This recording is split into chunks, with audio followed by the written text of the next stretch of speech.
Halo sobat, pintu teater 1 telah dibuka. Balik lagi nih sama Mimin. Kali ini Mimin akan ngebahas satu film yang pastinya seru. Karena film ini menceritakan tentang seorang wanita yang melakukan aksi balas dendam setelah suami dan putrinya dibunuh oleh sekelompok geng berbahaya. Jika film yang lain membahas tentang aksi balas dendam yang dilakukan oleh seorang pria, maka kali ini wanita lah yang melakukan aksi balas dendam tersebut. Oke, tanpa menunggu banyak lama, mari kita mulai intronya.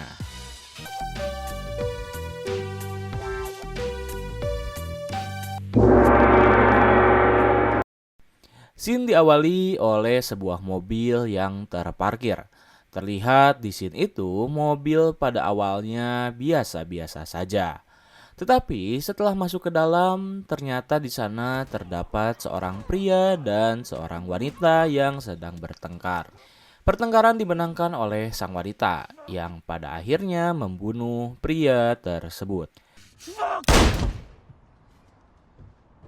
Lalu setelah itu scene flashback pada 5 tahun yang lalu, di mana kala itu seorang wanita bernama Rilly menjemput anaknya yang baru saja pulang sekolah.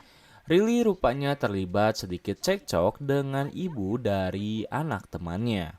Saking tak peduli dengan masalah tersebut, Rilly melupakan beberapa hal penting. Kemudian ia pulang ke rumah dan menitipkan anaknya kepada ayahnya karena ia harus bekerja. Tak lupa, Rilly pun memberitahu suaminya bahwa malam ini mereka akan mengadakan pesta ulang tahun anaknya. Akhirnya Rilly pergi bekerja hingga larut malam. Setelah selesai bekerja, ia dengan segera kembali pulang ke rumah dengan perasaan senang. Tetapi sesampainya ia di rumah ternyata tak ada satupun teman-teman anaknya yang hadir dalam acara pesta ulang tahun anaknya tersebut. Setelah ditelusuri lebih lanjut, ternyata seluruh anak temannya telah diundang oleh orang tua yang terlibat masalah dengan Rilly. Hal itu ia ketahui ketika temannya menelpon lewat telepon rumah yang mengajak Rilly untuk mampir ke acara pestanya. Mendengar hal itu, Rilly langsung menutup teleponnya dan mereka memutuskan untuk merayakan acara ulang tahun tersebut bertiga saja. Lalu, Rilly memiliki ide untuk pergi ke pasar malam sekedar membeli es krim demi menghibur anaknya. Namun ternyata hal itu justru menjadi malapetaka bagi keluarga North. Pasalnya, setelah mereka membeli es krim, suami dan anaknya memutuskan untuk pergi ke mobil terlebih dahulu saat Rilly sedang membayar. Dan ketika Rilly hendak menyusul, ia melihat sebuah mobil dengan 2 penumpang membawa senjata api, menembak ke arah anak dan suaminya. Rilly berteriak kencang dan meminta bantuan orang-orang di sekitar, tetapi suami dan anaknya tak dapat tertolong. Rilly mendapat beberapa luka tembak sehingga ia harus dilarikan terlebih dahulu ke rumah sakit.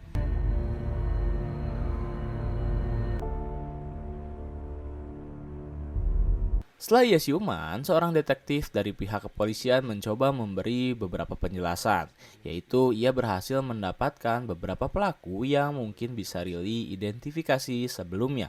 Yaitu ia berhasil mendapatkan beberapa pelaku yang mungkin bisa Rilly identifikasi sebelum akhirnya mereka akan menjebloskan ke penjara. Rilly yang saat itu baru saja siuman akhirnya menuruti permintaan. Setelah cukup fit untuk melakukan aktivitas normal, ia mendatangi kantor kepolisian dan memilih siapa pelaku yang menurut dirinya adalah dalang di balik pembunuhan suami dan anaknya. Hasilnya terdapat 3 pria yang ditunjuk oleh Rilly berdasarkan ingatannya saat kejadian tersebut terjadi. Kemudian setelah ia selesai menyelesaikan urusannya di kantor kepolisian, Rilly kembali ke rumah lamanya karena ia harus membereskan pakaian-pakaiannya sebelum ia diusir dari rumah tersebut. Saat Rilly sedang merapikan pakaiannya, datang seorang pria dengan setelan jas dan mengaku sebagai teman dari Rilly. Pria itu memberi simpati pada Rilly atas kematian suami dan anaknya. Ia pun mencoba memberi Rilly kesabaran agar ia mau menerima semuanya. Namun ternyata itu hanyalah siasat. Pria tersebut tiba-tiba mendekati Rilly dan memberi sejumlah uang padanya agar Rilly mau mencabut kembali tuntutannya terhadap 3 terdakwa pembunuhan. Melihat uang tersebut sebagai sogokan, Rilly tentu saja marah. Ia mengusir pria itu untuk segera pergi dari rumahnya. Pria itu tak menolak, tetapi ia pergi sembari mengatakan, "Tuntutan yang kau berikan takkan berdampak apa-apa."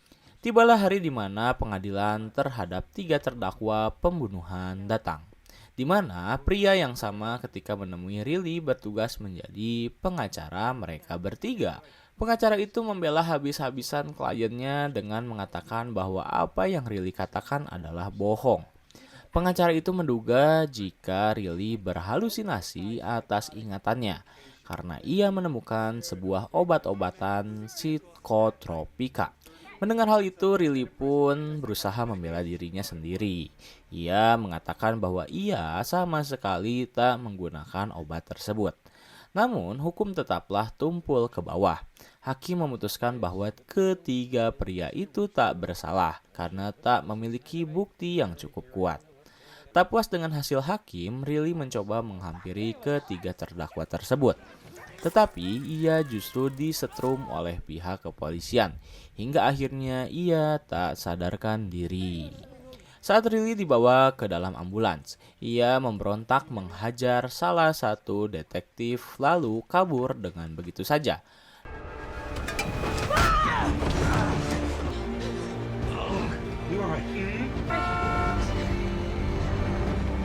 dan menghilang selama 5 tahun lamanya.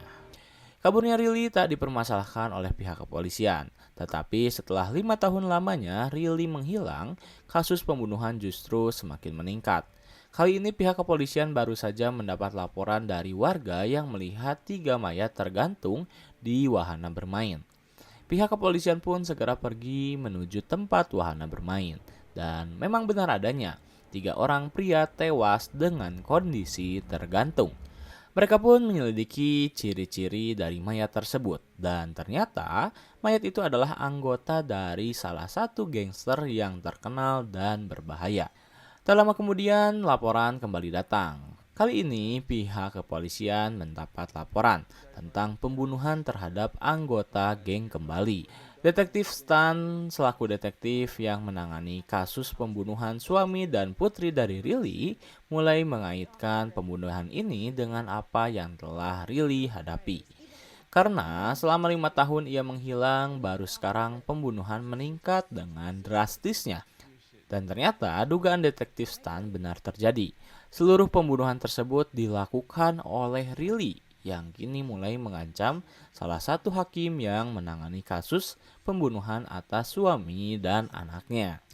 Ia tak segan menyakiti hakim tersebut untuk mencari kebenaran tentang siapa yang telah membunuh suami dan anaknya.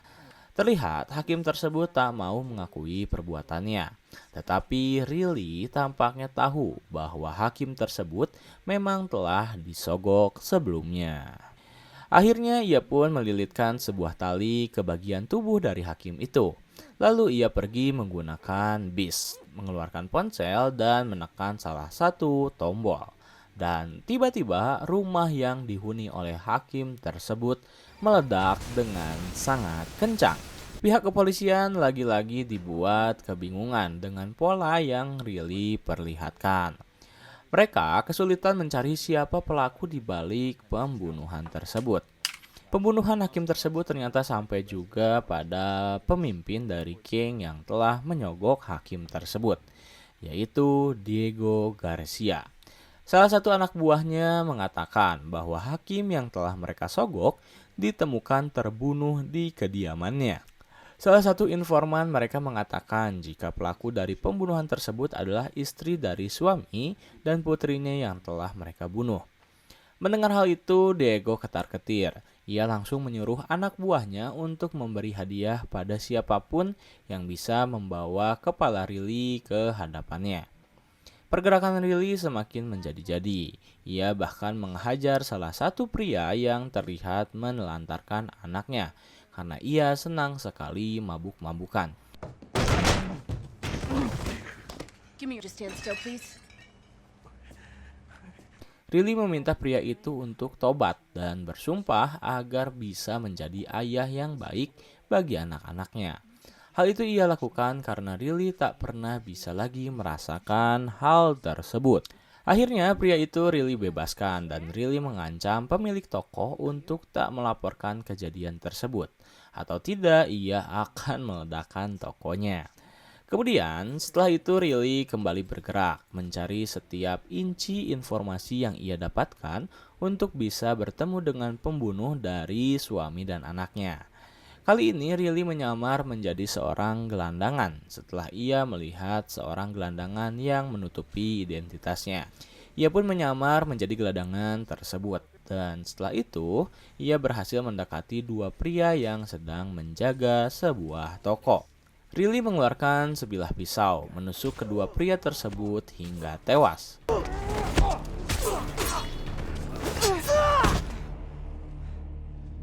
Berhasil membunuh dua penjaga di luar, Riley semakin menjadi-jadi.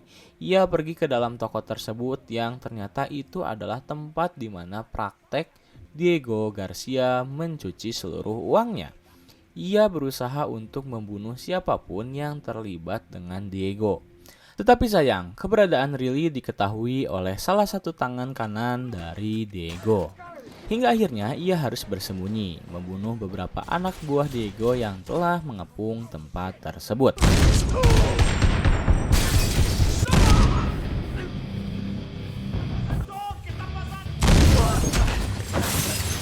Ia memutuskan untuk menjatuhkan diri ke bawah, lalu membunuh hingga akhirnya ia berhasil kembali ke atas dan langsung memberi pelajaran pada tangan kanan si Diego.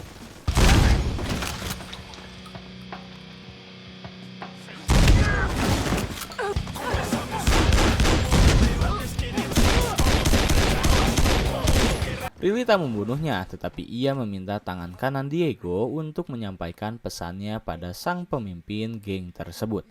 Dengan luka di hidung sebagai tanda bahwa ia telah diancam, seorang pria bernama Marvin yang merupakan tangan kanan dari Diego langsung menyampaikannya secara langsung ancaman dari Riley. Diego yang saat itu sedang berlatih langsung menghentikan latihannya.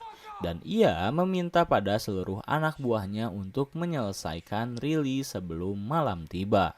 Kemudian, scene berpindah pada pihak kepolisian yang terus mencari informasi serta melacak keberadaan Riley melalui beberapa informan. Karena terdapat orang dalam milik Diego di lembaga kepolisian.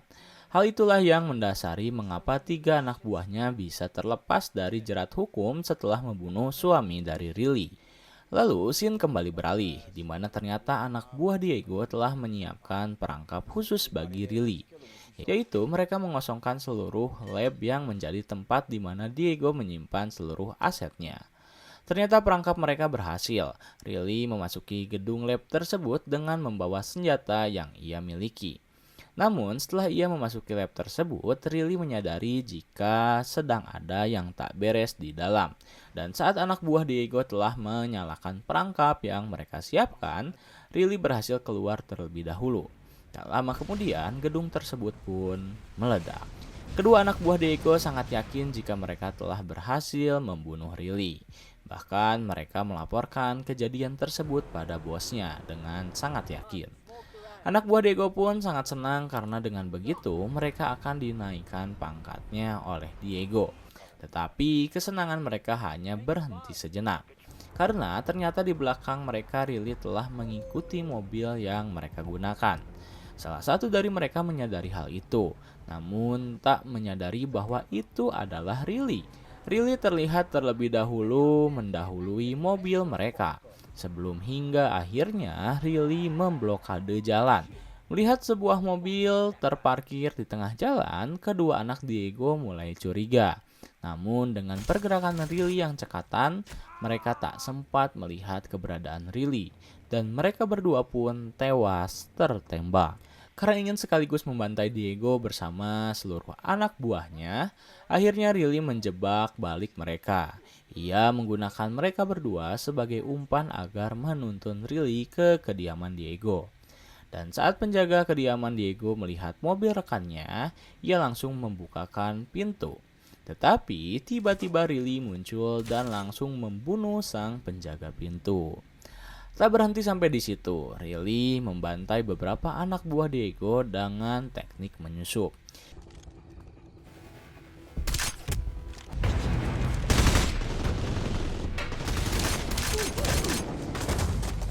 Ia menggunakan efek silent yang ia gunakan di pistolnya agar tak terdengar. Tetapi karena banyaknya anak buah Diego, akhirnya mereka menyadari keberadaan Riley dan kabar keberadaan Riley langsung terdengar oleh Diego yang langsung mempersiapkan dirinya. Ia mengambil beberapa pistol serta dijaga ketat oleh beberapa anak buahnya yang telah siap. Sementara yang lain berusaha untuk mencari dan membunuh Riley. Meskipun Riley hanya seorang wanita, ia berhasil membunuh hampir seluruh anak buah Diego. Sebelum akhirnya ia berhasil menemukan keberadaan Diego itu sendiri.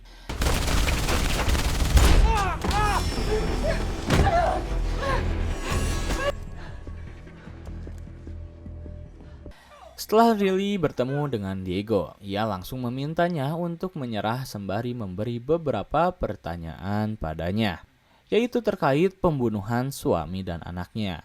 Diego yang saat itu telah kehabisan amunisi hanya bisa pasrah. Tetapi tiba-tiba anak dari Diego datang. Ia melihat ayahnya sedang ditodong oleh seorang wanita. Melihat kehadiran seorang anak kecil, Riley langsung teringat dengan anaknya dan hal itu dimanfaatkan oleh Diego yang langsung menusuk Riley dan langsung mengambil anaknya serta kabur dengan cepat. Tak lama kemudian beberapa anak buah Diego pun datang. Sementara itu Riley yang telah kesakitan berusaha untuk bersembunyi. Ia pergi terlebih dahulu keluar ke kediaman Diego untuk mengobati luka yang ia alami. Lalu tak lama kemudian pun beberapa polisi hadir dan langsung mengamankan kediaman Diego. Melihat keberadaan polisi, Diego merasa dikhianati oleh salah satu orang dalam yang berada di sana. Karena ia telah membayar banyak sekali uang untuk menutupi bisnis-bisnis ilegalnya. Akhirnya ia pun menembak salah satu kepolisian yang ternyata ia adalah detektif Stan. Kemudian Diego kembali kabur, tetapi ia gagal. Karena di tempat yang gelap, Riley kembali hadir, menghajar balik Diego hingga ia babak belur.